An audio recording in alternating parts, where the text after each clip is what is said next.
नमस्ते and welcome. मैं Kesaram, assistant professor राजनीति विज्ञान, राजकीय महाविद्यालय बाड़मेर। हम अंतर्राष्ट्रीय राजनीति में रीजनलिज्म यानी क्षेत्रवाद की अवधारणा पर परिचर्चा कर रहे हैं।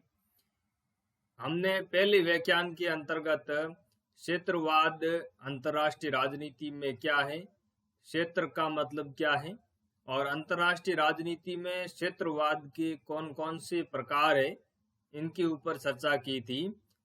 आज के इस दूसरे व्याख्यान के अंतर्गत हम क्षेत्रवाद के सिद्धांतों और क्षेत्रवाद से संबंधित जो प्रमुख सिद्धांतकार है उनके योगदान के ऊपर चर्चा करेंगे।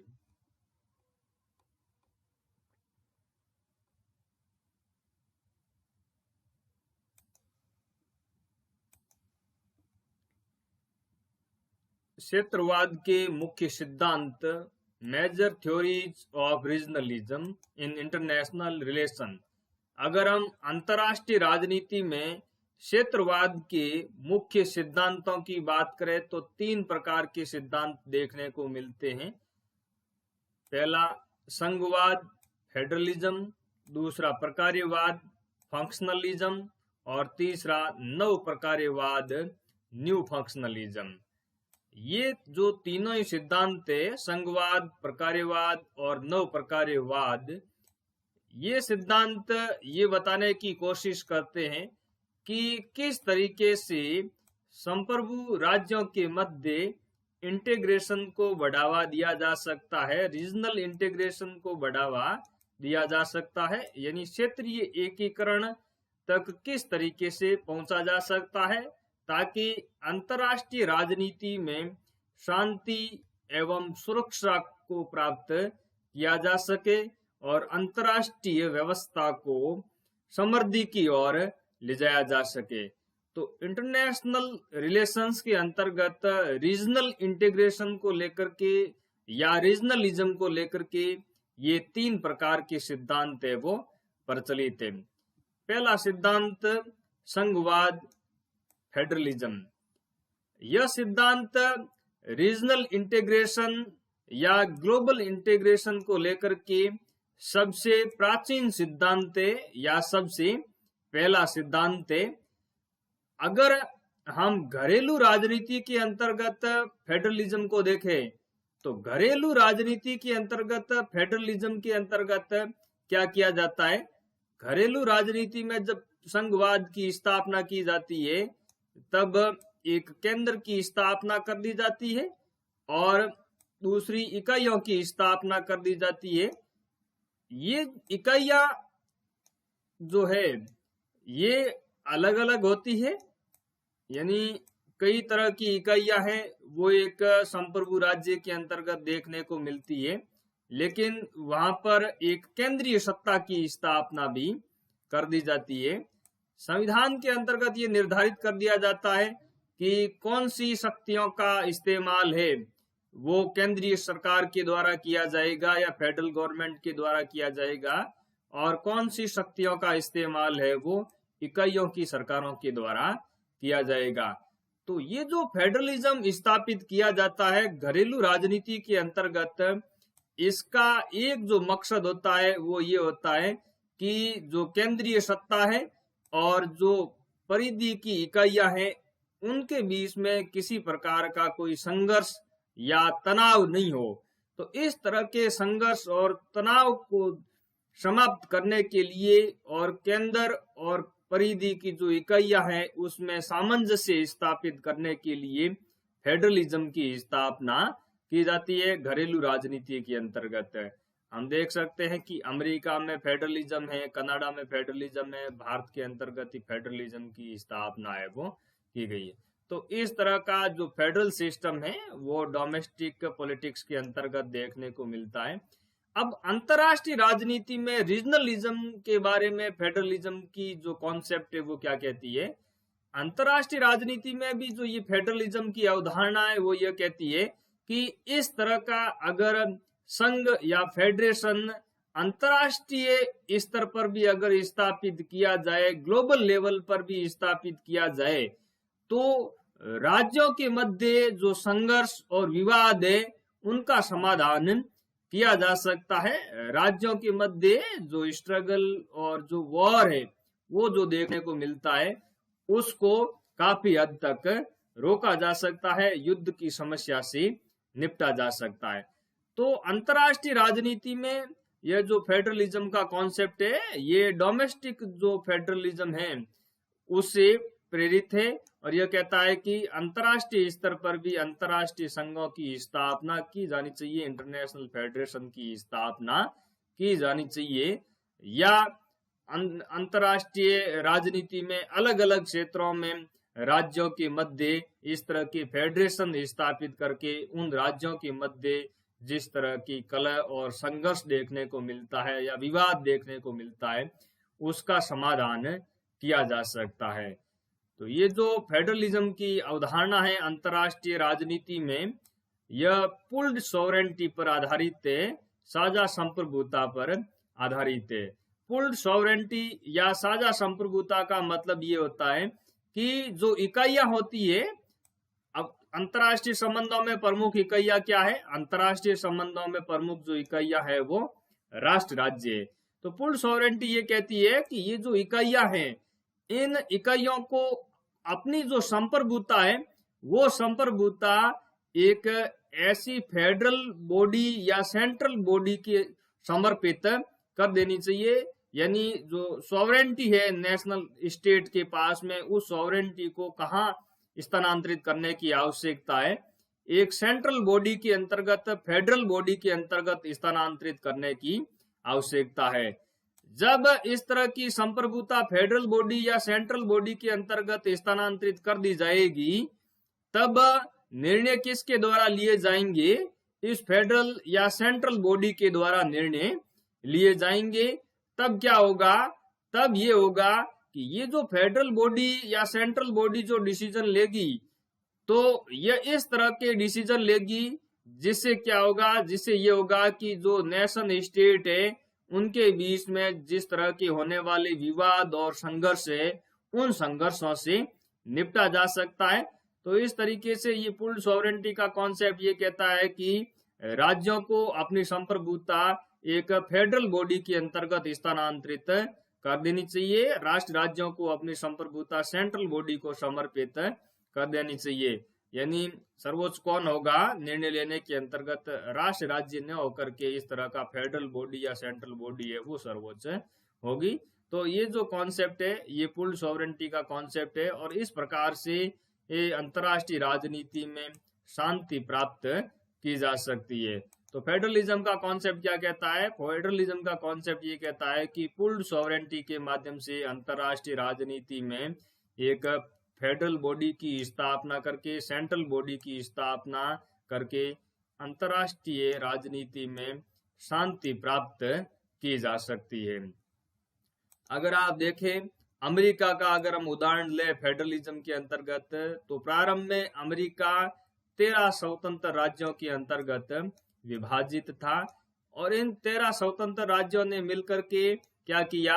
अपनी सुरक्षा के लिए, रक्षा को मजबूत करने के लिए एक फेडरल बॉडी की स्थापना की, वहां पर एक सेंट्रल बॉडी की स्थापना की, संघ की स्थापना की। तो ये जो 13 कॉलोनीज थे ब्रिटेन के पहले, ये स्वतंत्र उपनिवेश के रूप में ही थे। फिर इन्होंने क्या किया? इन 13 स्वतंत्र राज्यों ने मिलकर के अमेरिकी संघ की स्थापना कर दी। तो अपनी जो संप्रभुता है वो किसको सौंप दी? अमेरिकी संघ को समर्पित कर दी।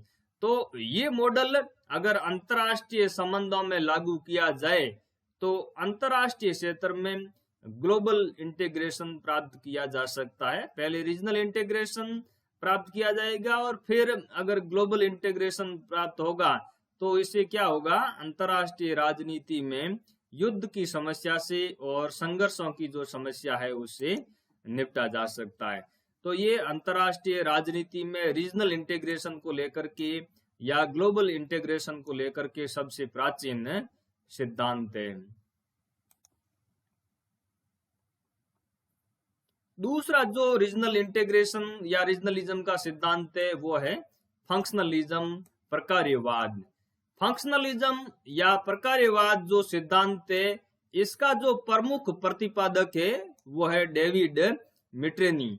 डेविड मिट्रेनी का एक प्रसिद्ध कथन है कि अगर प्रकार्यों का अनुसरण किया जाए तो हम शांति व्यवस्था की ओर बढ़ सकते हैं, संघर्षों की समाप्ति कर सकते हैं। फ्रॉम फॉलो फंक्शन का क्या अभिप्राय हुआ, प्रकार्यों के अनुसरण का क्या अभिप्राय हुआ।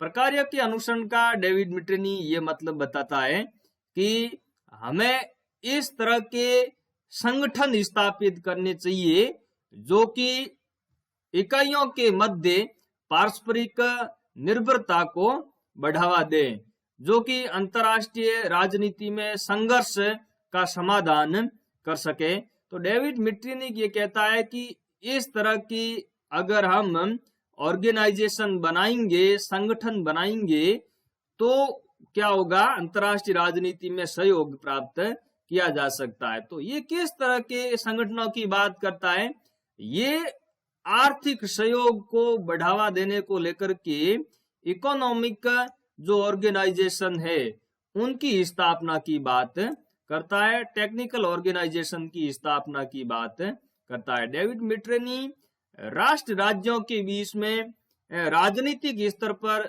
सहयोग को लेकर के आशंका व्यक्त करता है। ये कहता है कि राज्यों के मध्य राजनीतिक मुद्दों को लेकर के सहयोग प्राप्त करना आसान नहीं है, क्योंकि राज्य एक दूसरे के ऊपर अविश्वास व्यक्त करते हैं। तो क्या किया जाए, तो सबसे पहले आर्थिक क्षेत्र के अंतर्गत सहयोग प्राप्त किया जाए, तकनीकी क्षेत्र के अंतर्गत सहयोग प्राप्त किया जाए, वैज्ञानिक क्षेत्रों के अंतर्गत सहयोग प्राप्त किया जाए। जब आर्थिक क्षेत्र के अंतर्गत एकीकरण बढ़ेगा, तकनीकी क्षेत्र के अंतर्गत एकीकरण बढ़ेगा, तो धीरे धीरे आने वाले समय के अंतर्गत राजनीतिक एकीकरण को भी बढ़ावा दिया जा सकता है, यानी पॉलिटिकल इंटीग्रेशन की ओर भी बढ़ा जा सकता है। लेकिन मिट्रेनी कहता है कि हमें पहले क्या करना होगा, आर्थिक मामलों को लेकर के, तकनीकी मामलों को लेकर के अंतर्राष्ट्रीय संबंधों में सहयोग को बढ़ावा देने की आवश्यकता है, फिर हम पॉलिटिकल इंटीग्रेशन की ओर बढ़ सकते हैं।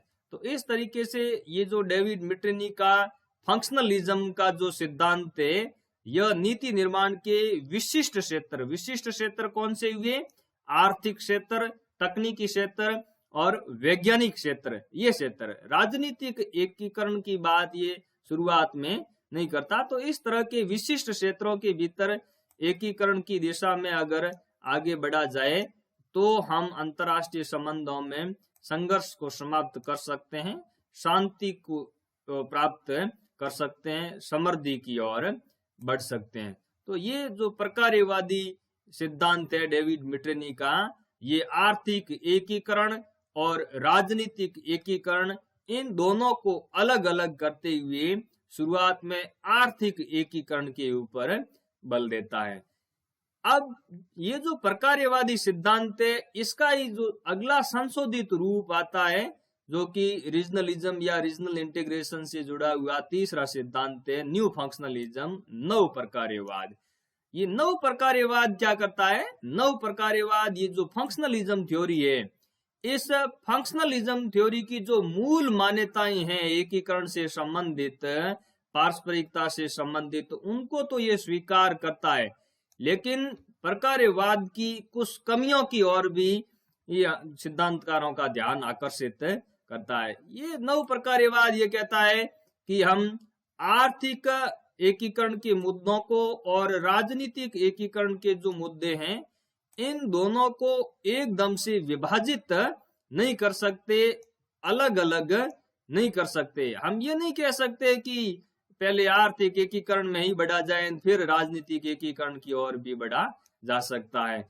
तो ये कहता है कि हम इस तरह से इन मुद्दों को अलग अलग कर ही नहीं सकते, क्योंकि अर्थव्यवस्था को कौन प्रभावित करता है, राजनीति प्रभावित करती है, और राजनीति को प्रभावित कौन करता है, अर्थव्यवस्था प्रभावित करती है। तो ये जो आर्थिक क्षेत्र और जो राजनीतिक क्षेत्र है, ये एक दूसरे को प्रभावित करते हैं और काफी हद तक एक दूसरे के ऊपर पारस्परिक रूप से निर्भर भी है। तो ये कहता है कि आर्थिक एकीकरण और राजनीतिक एकीकरण के मध्य इस तरह का हम जटिल विभाजन या कठोर विभाजन नहीं कर सकते। तो नव प्रकारवाद आर्थिक एकीकरण और राजनीतिक एकीकरण इन दोनों के मध्य, इन दोनों मुद्दों के मध्य कठोर विभाजन नहीं करता और ये कहता है कि हम अर्थशास्त्र और राजनीति इन दोनों के बीच परस्पर जो इंटरेक्शन होता है उनके ऊपर हमें बल देना चाहिए। हम आर्थिक एकीकरण और राजनीतिक एकीकरण इन दोनों मुद्दों के ऊपर अंतर्राष्ट्रीय संबंधों में एक साथ सहयोग की ओर बढ़ सकते हैं। तो इस तरीके से ये नव प्रकारवाद है वो प्रकारवाद के अंतर्गत थोड़ा सा संशोधन है वो करता है। हालांकि इसकी मूल मान्यता वही है जो कि फंक्शनलिज्म की मूल मान्यता है। अब ये जो न्यू फंक्शनलिज्म है ये किसके द्वारा प्रतिपादित किया गया? अर्नेस्ट हास के द्वारा प्रतिपादित किया गया था।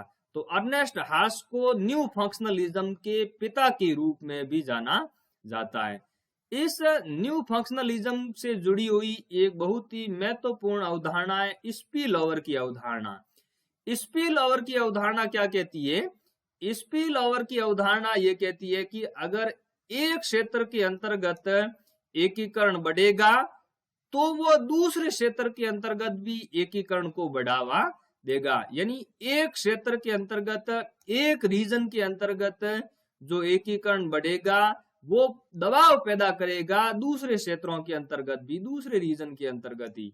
तो दूसरा रीजन है वो भी प्रेरित होगा पहले क्षेत्र के एकीकरण से और उस दूसरे क्षेत्र में भी एकीकरण का प्रयास है वो किया जाएगा। तो ये जो स्पिल ओवर का कॉन्सेप्ट है ये कहता है कि एक रीजन में आर्थिक एकीकरण है वो दूसरे रीजन में आर्थिक एकीकरण को बढ़ावा देगा और अंततः ये आर्थिक एकीकरण है वो राजनीतिक एकीकरण की ओर भी ले जा सकता है। तो ये स्पिल ओवर का कॉन्सेप्ट है जिसका सीधा सा मतलब ये हुआ कि एक रीजन के अंतर्गत जो इंटीग्रेशन की प्रक्रिया है वो दूसरे रीजन के अंतर्गत भी इंटीग्रेशन की प्रक्रिया को बढ़ावा देती है। तो ये स्पिल ओवर का कॉन्सेप्ट है। ये जो फंक्शनलिज्म और न्यू फंक्शनलिज्म सिद्धांत है ये दोनों ही सिद्धांत रियलिस्ट जो थ्योरी है उसकी आलोचना करते हैं। जहां रियलिस्ट थ्योरी ये कहती है कि इस एनार्कियल स्ट्रक्चर के अंतर्गत अराजकतावादी संरचना है जो अंतरराष्ट्रीय संबंधों की, उसमें सहयोग प्राप्त करना संभव नहीं है, एकीकरण प्राप्त करना संभव नहीं है।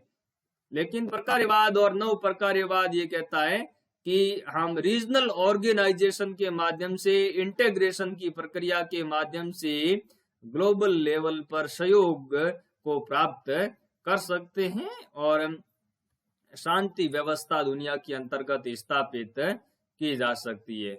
ये जो दोनों ही सिद्धांत है प्रकारवादी और नव प्रकारवादी अंततः ये मानते हैं कि ये जो संप्रभु राष्ट्र राज्य है, संप्रभु राष्ट्र राज्य एकीकरण की प्रक्रिया के बाद में धीरे धीरे ये लुप्त हो जाएगा। वैश्विक व्यवस्था के अंतर्गत धीरे धीरे राष्ट्र राज्य की भूमिका है वो गौण हो जाएगी। ये धीरे धीरे अपने आप लुप्त होने के कगार के ऊपर आ जाएगा, क्योंकि क्या हो जाएगा, इंटीग्रेशन हो जाएगा। तो इंटीग्रेशन अगर ग्लोबल लेवल पर होगा तो इस तरह के ऑर्गेनाइजेशन अगर स्थापित किए जाएंगे तो वहां पर नेशन स्टेट बहुत ज्यादा मायने फिर नहीं रखेंगे। मायने क्या रखेंगे? फंक्शन मायने रखेंगे। फंक्शन का मतलब ये हुआ कि संगठनों के जो आर्थिक और ये जो तकनीकी और राजनीतिक जो कार्य है ये ज्यादा महत्वपूर्ण होंगे। तो इस तरीके से फंक्शनलिज्म और न्यू फंक्शनलिज्म इंटीग्रेशन की अवधारणा के ऊपर जोर देते हैं। अब हम ये चर्चा करेंगे कि रीजनल इंटीग्रेशन या रीजनलिज्म से संबंधित मुख्य सिद्धांतकार कौन कौन से हैं और उन सिद्धांतकारों का रीजनल इंटीग्रेशन के लेखन के अंतर्गत रीजनलिज्म की कॉन्सेप्ट के विकास के अंतर्गत क्या भूमिका रही। तो पहला जो सिद्धांतकार है वो है डेविड मिट्रेनी, जिसकी अभी हमने फंक्शनलिज्म सिद्धांत के अंतर्गत चर्चा की और ये कहा कि ये डेविड मिट्रेनी ही फंक्शनलिज्म का प्रतिपादक है, फंक्शनलिज्म का पिता है, एकीकरण के सिद्धांत का इसको पिता माना जाता है।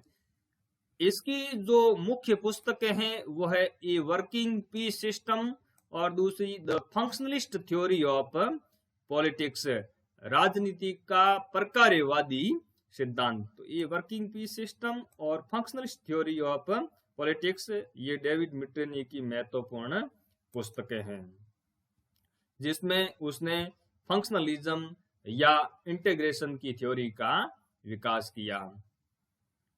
दूसरा जो सिद्धांतकार है वो है कार्ल डायस। कार्ल डायस ये चेक जनित अमेरिकी राजनीतिक वैज्ञानिक हैं। इसने जो सुरक्षा क्षेत्रवाद है उसको सिक्योरिटी कम्युनिटी के रूप में रेखांकित किया, यानी जो सुरक्षा क्षेत्रवाद की अवधारणा है उसको सुरक्षा समुदाय के नाम से किसने पुकारा? कार्ल डायस ने पुकारा। कार्ल डायस इस तरह के सिक्योरिटी कम्युनिटी सुरक्षा समुदाय को दो भागों के अंतर्गत विभाजित करता है। वो कहता है कि एक सुरक्षा समुदाय है वो एकीकृत सुरक्षा समुदाय के रूप में होता है, और दूसरा जो सुरक्षा समुदाय है वो बहुलवादी सुरक्षा समुदाय होता है। तो वो सिक्योरिटी कम्युनिटी सुरक्षा समुदाय को दो भागों में विभाजित करता है। एकीकृत समुदाय के अंतर्गत तो वो कहता है कि इसमें तो क्या होता है, इसमें जो इकाइयां हैं वो एक केंद्रीय सत्ता का निर्माण कर लेती है, अपनी जो संप्रभुता है वो केंद्रीय सत्ता को समर्पित कर देती है, जैसा कि अमेरिका के मामले में हुआ। संयुक्त राज्य अमेरिका में शुरुआत में वो जो 13 स्वतंत्र राज्य थे उन्होंने अपनी संप्रभुता किसको समर्पित कर दी? यूएस फेडरेशन को समर्पित कर दी। तो इससे क्या स्थापित हुआ? इससे एकीकृत सुरक्षा समुदाय स्थापित हुआ, क्योंकि ये जो फेडरेशन स्थापित करने की जो प्रक्रिया थी उसमें 13 राज्यों का मिश्रण होकर के किसकी स्थापना हुई? यूएस फेडरेशन की स्थापना हुई। लेकिन कार्ल डायस कहता है कि इस तरह का जो एकीकृत सुरक्षा समुदाय है अमेरिका में तो सफल हो गया, लेकिन दुनिया के बाकी हिस्सों में इस तरह के एकीकृत सुरक्षा समुदाय को बहुत ज्यादा सफलता है वो नहीं मिली है। तो वो एकीकृत सुरक्षा समुदाय की बजाय किस पे जोर देता है? वो बहुलवादी सुरक्षा समुदाय के ऊपर जोर देता है। बहुलवादी सुरक्षा समुदाय के अंतर्गत किसी केंद्रीय सत्ता का निर्माण नहीं किया जाता, संप्रभुता को किसी केंद्रीय सत्ता को समर्पित नहीं किया जाता, बल्कि जो सॉवरेन नेशन स्टेट है, संप्रभु राष्ट्र राज्य है, उनके बीच में ही इंटरैक्शन को बढ़ावा दिया जाता है। उनके जो कॉमन इंटरेस्ट है उन कॉमन इंटरेस्ट के मध्य पारस्परिक इंटरडिपेंडेंस पारस्परिक निर्भरता को बढ़ावा दिया जाने की कोशिश की जाती है। जब संप्रभु राज्यों के मध्य इस तरह की पारस्परिक निर्भरता बढ़ती है, जैसे हम देखते हैं कि आर्थिक मामलों में इस तरह की जो पारस्परिक निर्भरता है वो महत्वपूर्ण है। तो इस तरह की संप्रभु राज्यों के मध्य जब पारस्परिक निर्भरता बढ़ती है तो किसकी स्थापना होती है? बहुलवादी सुरक्षा समुदाय की स्थापना होती है। और उन संप्रभु राज्यों के बीच में कार्ल डायस कहता है कि संघर्ष की संभावना या युद्ध की जो संभावना है वो बिल्कुल गौण हो जाती है। वो उदाहरण देकर के समझाता है कि आप संयुक्त राज्य अमेरिका में अमेरिका और कनाडा के मध्य देखें तो अमेरिका और कनाडा दोनों ही अलग अलग संप्रभु राष्ट्र राज्य है, दोनों की अलग अलग अपनी अपनी संप्रभुता है, लेकिन दोनों के बीच में युद्ध की जो संभावना है वो बिल्कुल नगण्य है। क्यों? क्योंकि ये दोनों ही जो राज्य है कनाडा और अमेरिका ये पारस्परिक रूप से निर्भर है, इंटरेक्शन करते हैं, डायलॉग करते हैं, आर्थिक क्षेत्र में भी इनकी पारस्परिक निर्भरता है। तो यहाँ पर युद्ध की जो संभावना है वो बिल्कुल गौण है। इसी तरह का बहुलवादी सुरक्षा समुदाय है वो पश्चिमी यूरोप के अंतर्गत भी कार्ल डायस कहता है कि देखा जा सकता है। यूरोपियन यूनियन के मामले में भी इस तरह का बहुलवादी सुरक्षा समुदाय है वो देखा जा सकता है, जहाँ सॉवरेन स्टेट है वो आपस में अंत्यक्रिया करते हैं। तो बहुलवादी सुरक्षा समुदाय की अवधारणा के माध्यम से वो अंतर्राष्ट्रीय संबंधों में पारस्परिक निर्भरता को बढ़ावा देने की बात करता है संप्रभु राज्यों के मध्य और इस तरीके से शांति और समृद्धि की प्राप्ति की बात करता है। कार्ल डाइस की जो महत्वपूर्ण पुस्तकें हैं उनमें political community in north Atlantic area और दूसरा नेशन बिल्डिंग, ये दो पुस्तकें कार्ल डाइस की बहुत ही महत्वपूर्ण पुस्तकें हैं जिसमें उसने इस तरह के सिद्धांतों का विकास किया। तीसरा जो सिद्धांतकार है रीजनल इंटीग्रेशन से संबंधित वो है Ernest Haas. Ernest Haas Germany में पैदा हुआ अमेरिकी अंतरराष्ट्रीय सिद्धांतकार है। इसको न्यू फंक्शनलिज्म के संस्थापक या पिता के रूप में जाना जाता है और इसकी जो पुस्तकें हैं वो है beyond the nation state, tangle of hopes, ये दो पुस्तकें इसकी बहुत ही महत्वपूर्ण पुस्तकें हैं। उसने नव प्रकार्यवाद के माध्यम से रीजनल इंटीग्रेशन की बात की, ग्लोबल इंटीग्रेशन की बात की। हमने नव प्रकार्यवाद के ऊपर अभी पहले चर्चा की थी। नव प्रकार्यवाद में स्पिलओवर के कॉन्सेप्ट की भी हमने चर्चा की। तो अर्नेस्ट हॉस ने मुख्य रूप से यूरोपियन यूनियन के कार्यों के माध्यम से न्यू फंक्शनलिज्म की चर्चा की थी। ये बात ध्यान रखने योग्य है। नेक्स्ट जो विद्वान है वो है जीन मोनेट। जीन मोनेट ये फ्रांसीसी अर्थशास्त्री और प्रशासक था। हालांकि इसने कोई इस तरह का सिद्धांत है वो प्रतिपादित नहीं किया, लेकिन वो भी रीजनल इंटीग्रेशन का एक महत्वपूर्ण समर्थक विद्वान था। जीन मोनेट का अगर हम एक प्रसिद्ध कथन देखें तो उसने एक प्रसिद्ध कथन कहा कि यूरोप कभी अस्तित्व में नहीं रहा, बल्कि वास्तव में यूरोप की रचना की गई, यूरोप को वास्तव में क्रिएट किया गया। इसका मतलब क्या है? इसका मतलब यह है कि हम जिस यूरोप की बात करते हैं, जिस तरह के संयुक्त राज्य यूरोप की बात करते हैं, वो शुरू से अस्तित्व में नहीं था, बल्कि उसको इंटीग्रेशन के माध्यम से उसको क्रिएट किया गया है। तो ये जीन मोनेट का रीजनल इंटीग्रेशन को लेकर के महत्वपूर्ण कथन है। तो ये महत्वपूर्ण सिद्धांतकार है रीजनल इंटीग्रेशन या रीजनलिज्म से संबंधित। तो इस व्याख्यान में हमने क्षेत्रवाद के मुख्य सिद्धांत कौन कौन से हैं अंतरराष्ट्रीय संबंधों के अंतर्गत उसकी परिचर्चा की, और फिर ये देखा कि रीजनल इंटीग्रेशन या रीजनलिज्म की अवधारणा के बारे में चर्चा करने वाले प्रमुख विद्वान कौन कौन से हैं और उन विद्वानों का क्या योगदान है। इन सारी बातों को इस व्याख्यान के माध्यम से समझने का प्रयास किया। उम्मीद करता हूं कि यह व्याख्यान आपके लिए काफी मददगार सिद्ध होगा। धन्यवाद।